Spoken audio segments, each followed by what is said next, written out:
Tu dois être capable de déchiffrer les attitudes de Dieu. Dieu a des attitudes. Pendant ton sommeil. Parce que quand toi tu dors, Dieu parle.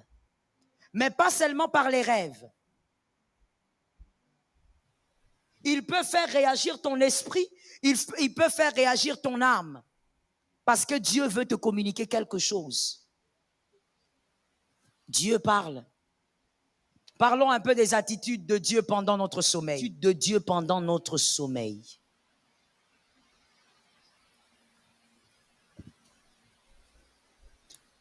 Il y a par exemple cette attitude. C'est Dieu qui réagit et Dieu fait aussi réagir ton corps ou ton âme et encore ton esprit. S'il t'arrive par exemple de te réveiller très souvent la nuit, mais sans une raison apparente, sans une bonne raison. Ce n'est pas que tu as envie d'aller aux toilettes, ce n'est pas qu'il y a quelque chose qui t'a dérangé, que tu as mal dormi, c'est pas qu'il y a quelque chose qui t'a embêté, mais tu as l'habitude de te réveiller au milieu de la nuit, très souvent. Et quand tu te réveilles, il n'y a pas de raison. Tu ne sais même pas pourquoi tu t'es réveillé. Quand tu t'endors, après quelque temps, tu sursautes encore. Mais tu n'as pas fait de cauchemar. Ne vois-tu pas que Dieu est en train de manifester quelque chose? Dieu lui-même est en train de te réveiller pour une raison bien précise. Et la plus grande des raisons, c'est quoi? Tu dois recharger tes batteries. C'est qu'il y a quelque chose qui arrive, que quelqu'un entende ici et que Dieu ait pitié d'une âme. C'est qu'il y a quelque chose qui arrive et cette chose va te déstabiliser si tu ne recharges pas tes batteries. Dieu est en train de te dire, come on, lève-toi, recharge les batteries.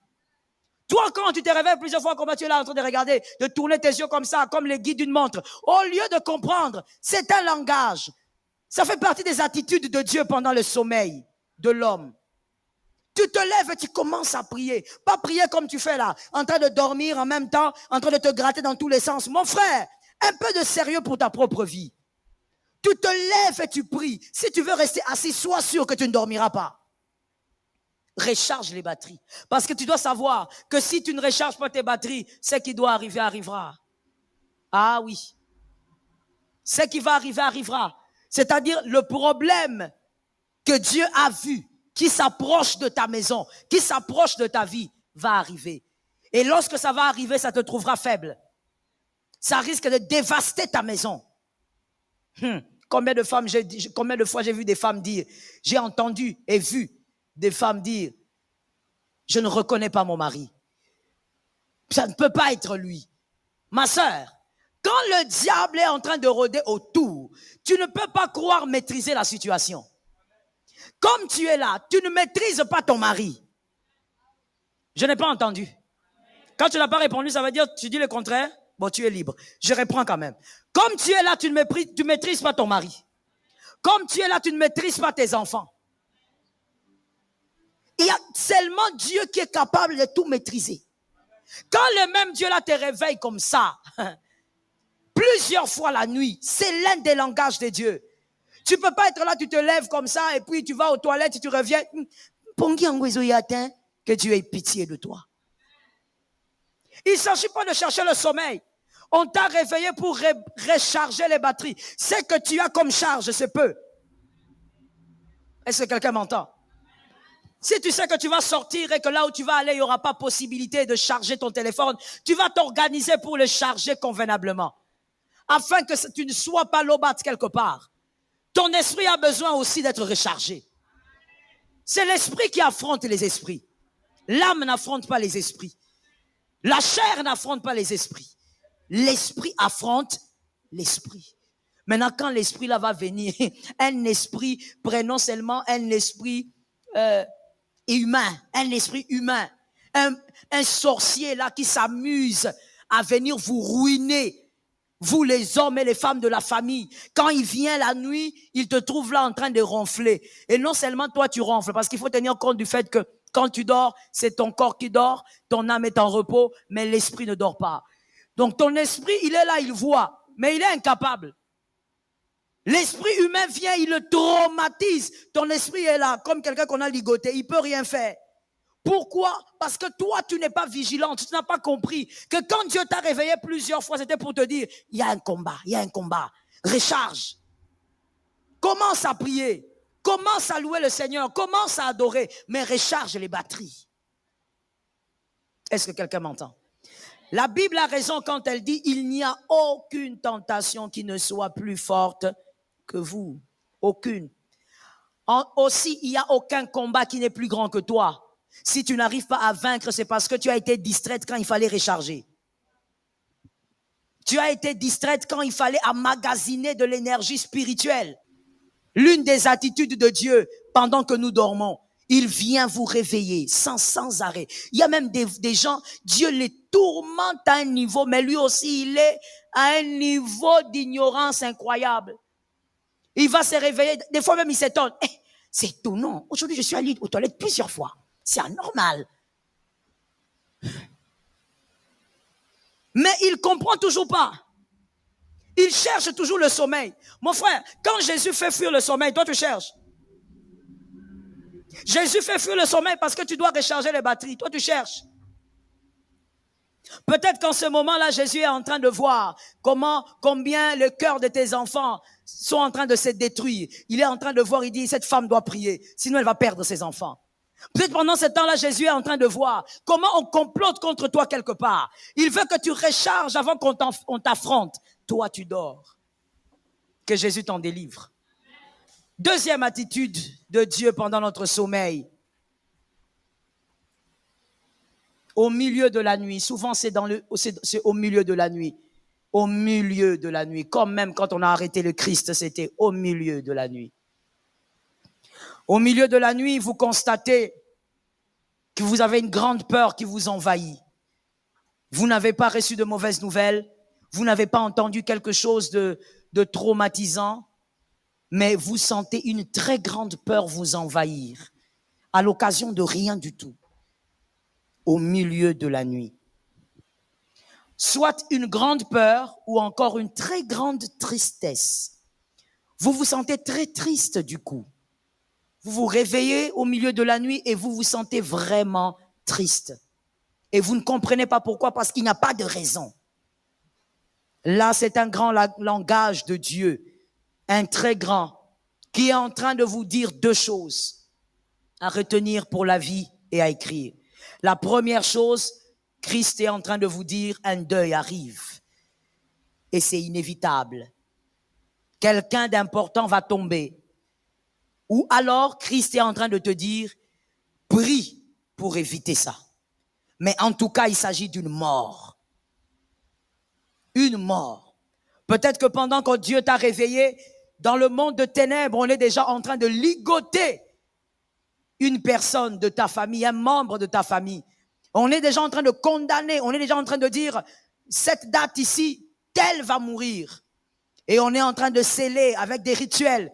Dieu te réveille en même temps. Et quand tu te lèves, tu te sens très triste. Tu te poses même la question, pourquoi je me sens comme ça? Pourquoi j'ai mal comme ça? Parce qu'il y a quelque chose qui se passe ailleurs. Il y a une mort qui a été programmée. Que quelqu'un dise, cette mort programmée ne m'atteindra pas. Ce n'est pas seulement sur toi. Quand tu as dit ça là, c'est sur toute ta famille. Même les cousins que tu ne connais pas. Cette mort ne doit pas t'atteindre. Combien de fois, je sais que vous êtes là, même en distanciel, je sais qu'il y en a. Combien de fois vous avez senti, quand quelqu'un est mort, vous vous êtes dit, ah, je sentais ça. Plusieurs fois. Quelqu'un meurt, tu dis, ah, j'avais vu ça. Cette scène, je l'avais vue. Oui, c'est vrai. Ton esprit est au courant, mais ton âme n'est pas au courant. L'âme, c'est ce qui nous permet de dire, c'était en 1985. Ce sont les souvenirs. C'est au fait la conscience, c'est ça l'âme.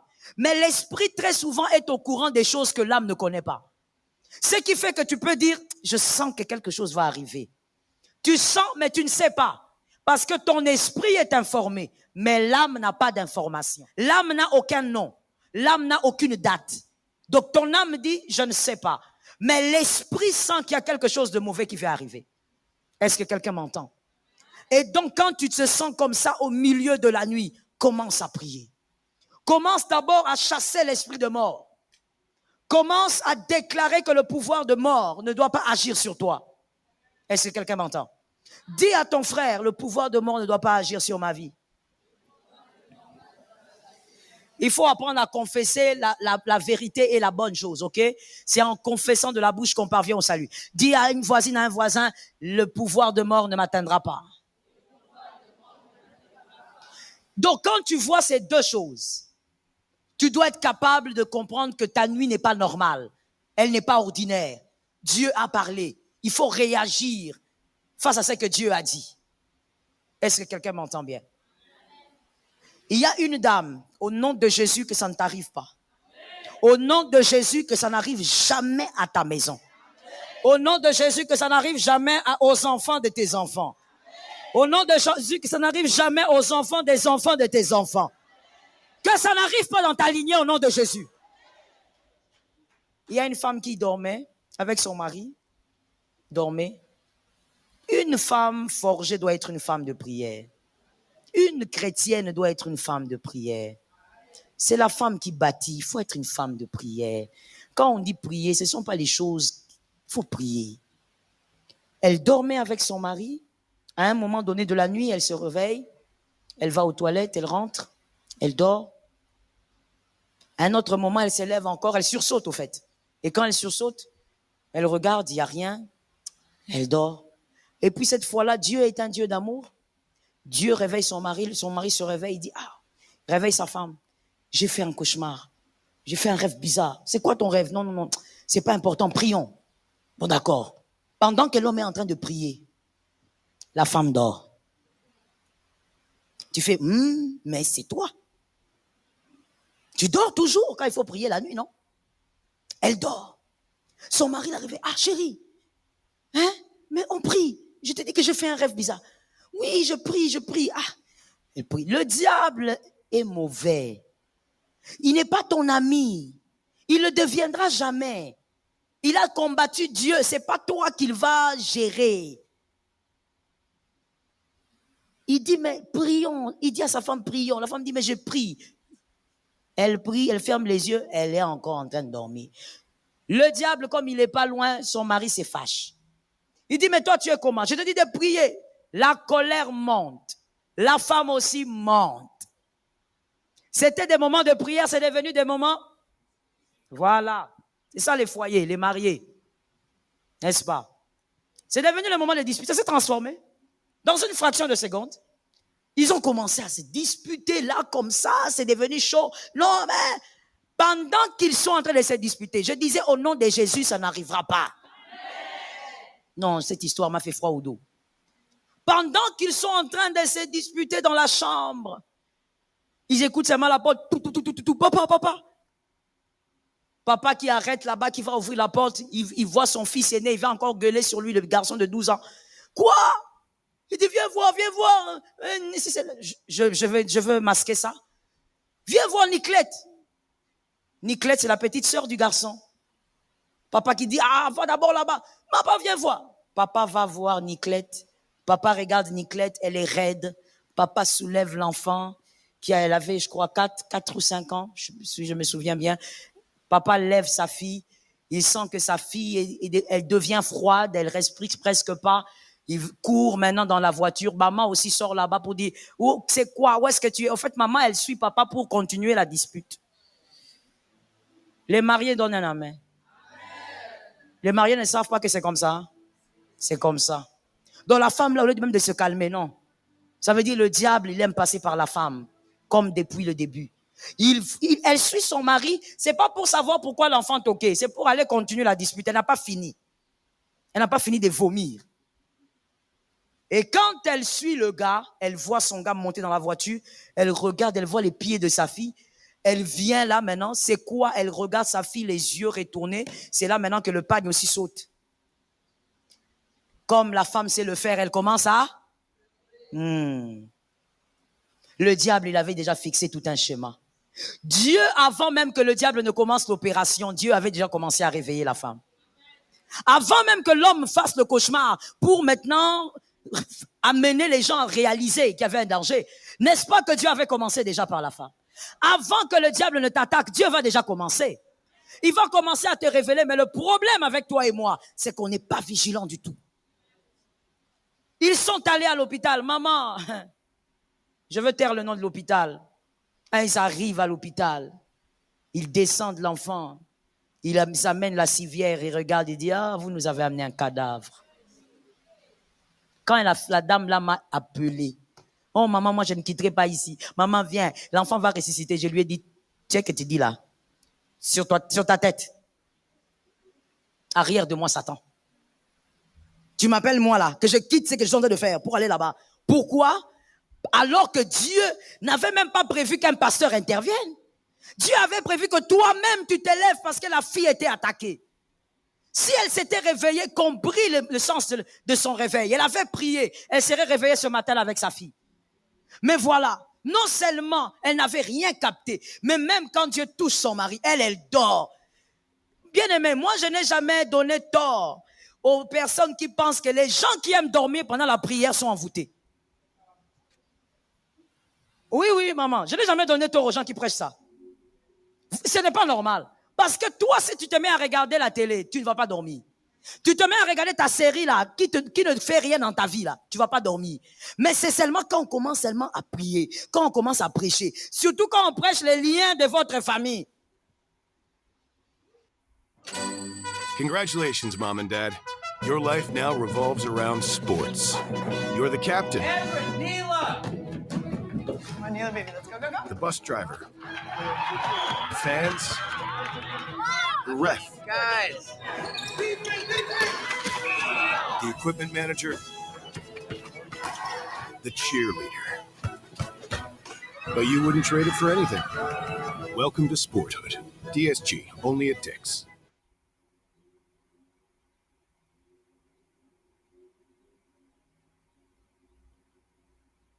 We are going to steal the moon!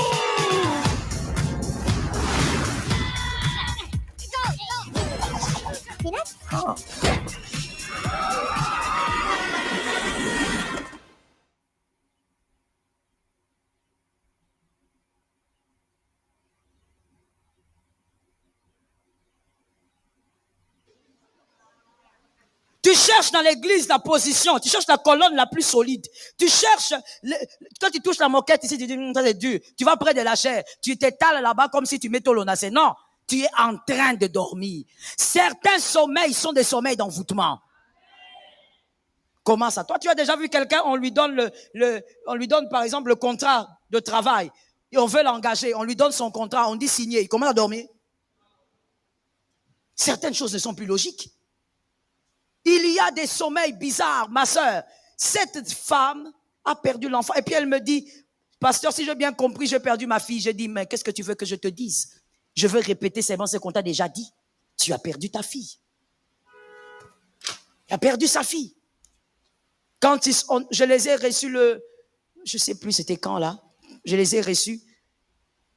L'homme m'a dit, pasteur, j'ai du respect pour les hommes de Dieu. Mais je veux vous dire une chose.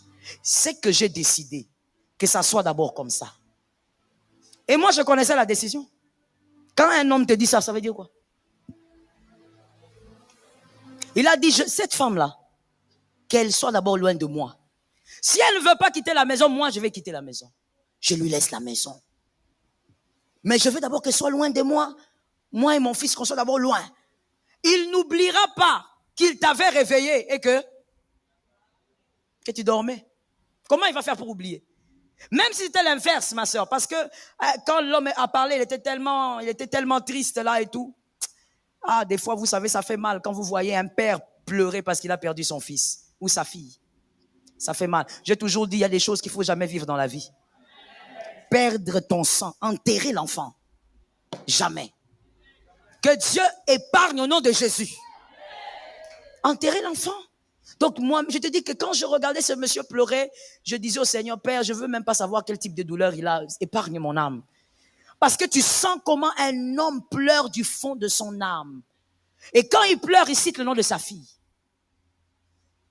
Et là, je te parle de quand il était dans mon bureau. Il cite le nom de sa fille. Il a mal. J'ai demandé à ce monsieur de prier. On a prié avec. Il m'a dit, je dois partir. Je pars. J'ai laissé le monsieur partir. La femme est en train de dire, maman, pourquoi il fait ça? Non, non, non, moi aussi j'ai perdu ma fille. J'ai dit ceci à la femme. J'ai dit, maintenant essuie d'abord tes larmes. On reste maintenant entre nous. Essuie tes larmes. Toi, tu crois que si c'était toi, c'est toi qui avais reçu une révélation. Tu avais réveillé ton mari pour prier et qu'il avait fait ce qu'il avait fait. Tu allais réagir comment? Je lui ai dit, des fois, il ne faut pas réagir parce que tu veux absolument tirer les draps de ton côté. Toi aussi, tu as perdu ta fille, c'est vrai. Mais lui, il est en train de réagir face à quelque chose. C'est pourquoi des fois, les hommes disent, les femmes n'aiment pas traiter le problème. Des fois, c'est vrai. Le problème, ce n'est pas que l'enfant-là n'est pas à toi. Le problème n'est pas celui-là. Le problème n'est pas le fait que vous deux, vous avez perdu l'enfant. Le problème est le fait que toi, quand on t'est réveillé, c'est ça le problème. Je lui ai dit, il faut un peu guérir de cette histoire-là, où on dit aux femmes, les femmes ne savent pas voir le problème en face. Il faut regarder le problème en face. Tu as aussi perdu ta fille, mais lui parle de quelque chose. Et c'est un souvenir qui va commencer à revenir sans cesse. Elle était là comme ça. Maintenant, pendant que je te parle, hein, elle est toujours chez, je ne sais pas, sa tante ou qui. Elle est là-bas. L'homme, il est là, chez lui avec son fils. Il a tellement mal qu'il ne veut pas voir cette femme. Maintenant, tu as perdu l'enfant. Tu ne peux pas voir ton fils. Ton foyer, tu ne l'as pas. À cause de quoi? Le bango bien.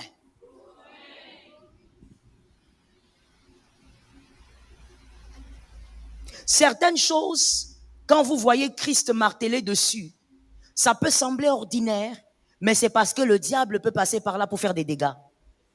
C'est comme ça qu'il est venu voir les disciples. Il leur a dit, mais attendez, moi je suis venu avec vous prier. Je vous ai laissé. Vous n'avez même pas fait 1 heure, vous dormez. Jésus fait des reproches aux disciples par rapport au sommeil. Parce que le diable, s'il veut attraper ce domaine pour te détruire, au milieu de la nuit, des choses se passent. Dis à ta soeur, des choses se passent. Au milieu de la nuit, la destruction se fait. Dis à ton frère, la destruction se fait. Tu ne peux pas dormir, j'ai toujours l'habitude de dire, tu ne peux pas dormir comme un bébé, madame, si tu es déjà mariée. Célibataire, tu ne peux pas dormir comme un bébé toute la nuit. Il y a des choses qui se font. La nuit, il y a des choses qui se passent. Toi, tu ne peux pas être là, tu es en train de ronfler. Tu te réveilles le matin, tu vois les retombées de ton ronflement. Tu commences à appeler tous les pasteurs de Kinshasa. Sois raisonnable. Quand Dieu t'envoie des signaux la nuit, comprends que l'heure est grave. Des fois même, écoute, quand tu as un sommeil facile, qui ont un sommeil facile ici? C'est-à-dire, tu dors facilement. Levez un peu la main, je vais vous parler. D'accord. Quand tu as un sommeil facile et que tu constates que cette nuit-là, tu n'es pas embêté par quelque chose, tu n'es pas dérangé par une situation, parce qu'une situation qui dérange peut aussi t'ôter le sommeil. Mais tu n'as pas tout ça. Mais tu constates que le sommeil ne vient pas. Alors que toi, tu as un sommeil facile. Prie. Dieu t'a privé de quelque chose de naturel pour que tu pries. Dieu t'a privé de quelque chose qui va te faire poser la question, pourquoi? Pour que tu pries. Est-ce que quelqu'un m'entend? Une prière pendant 30-40 minutes peut sauver la destinée de ton foyer. Ça tombe sur quelqu'un qui a entendu. Une prière de 40 minutes peut sauver la destinée de tes sœurs, de tes frères. Ça peut sauver la destinée de tes enfants. Oh my God, prie. Je veux finir par c'est pas un témoignage, c'est peut-être une histoire, ou c'est peut-être une histoire à la gloire de Dieu pour manifester la gloire et la grâce que Dieu fait aux hommes. Je t'ai déjà parlé de ça ici, je crois, un soir, une nuit. Je suis rentré à la maison, je pense à 22h et quelques, après un culte, les réceptions et tout ça. J'arrive à 22h passées. Je me débarbouille, je prends mon thé et comme le rituel de tous les soirs, je vais voir les enfants, chacun dans sa chambre, je vais voir et je vais prier sur eux et tout. Alors je passe par le garçon d'abord, il dormait évidemment, je prie et puis je passe, je vais chez les filles, je prie, j'impose les mains, je sors. Quand je veux maintenant rentrer vers ma chambre, j'entends l'esprit me dire, reste devant la porte de la chambre de ton fils, reste là. Je reste là. Il me dit, prie. J'ai commencé à prier. J'attendais que Au fur et à mesure, parce que chacun avec le Seigneur a les signes qu'il reconnaît quand Dieu veut lui dire ça suffit. Quand tu es quelqu'un qui prie, tu dois avoir tes signes. Quand tu sens ça, tu sens que Dieu veut te dire, c'est bon, tu as été exaucé. Alors j'attendais le signe, je prie, mais le signe ne vient pas. Je continue de prier. À un moment donné, j'ai senti mon esprit vouloir dire autre chose. J'ai suivi les mouvements de l'esprit. J'ai commencé maintenant à entrer dans les déclarations d'autorité. Parce que quand on dit des paroles d'autorité, on ne prie pas. La prière, on la fait à Dieu. Quand on dit je chasse les démons, c'est pas une prière. C'est une déclaration d'autorité. Je suis entré dans les déclarations d'autorité. Mon frère, ma sœur, j'ai carburé comme ça. Le Seigneur m'a amené comme ça, sans stop jusqu'à 1h. 22h et quelques. Jusqu'à 1h. Là, debout devant la porte. Et avec le Saint-Esprit, ce qui est agréable, c'est que quand il te donne l'instruction, que tu commences à prier, c'est pas que tu pries, tu penses à la tante, tu penses à ton mari là-bas, non, tu es en prière, ton esprit est en prière. La fatigue part. Tu vas même t'oublier, tu vas oublier même que le corps est là. Tu parles. Et à un moment donné, j'ai senti une paix. J'ai dit Amen. Je suis entré dans ma chambre. Mon mari m'a demandé, tu as vu quoi? J'ai dit, j'ai rien vu. J'ai entendu seulement, on m'a dit, reste là et prie. Et pendant que je priais là aussi, je ne voyais rien. Dieu aussi m'avait rien dit d'autre. Quand je suis allé dormir, le même jour, après quelques temps, parce que moi j'ai un sommeil très difficile, je dormis à je ne sais pas quelle heure. Quand je me suis assoupi, le Seigneur m'a dit, regarde maintenant. Et je vois devant la porte de mon fils, je vois un être debout. Et Dieu me dit, je l'ai envoyé là, parce que le combat de ton fils, cette nuit-là, était grand. Mais mon fils est petit. Quel combat? Et Dieu étant un grand sauveur, il ne va pas aussi m'expliquer. Jusqu'aujourd'hui, il ne m'a pas aussi expliqué. Si je n'avais pas prié, qu'est-ce qui allait se passer? Comme d'habitude, on va ramasser les morceaux. Quand tu ramasses les morceaux, tu commences à pleurer. Mais Dieu t'avait dit. Dis à un voisin, une voisine, la vigilance. Sois vigilante. La vigilance te permet de capter les réponses des dieux qui ne sont pas des fois claires. Est-ce que quelqu'un m'a entendu?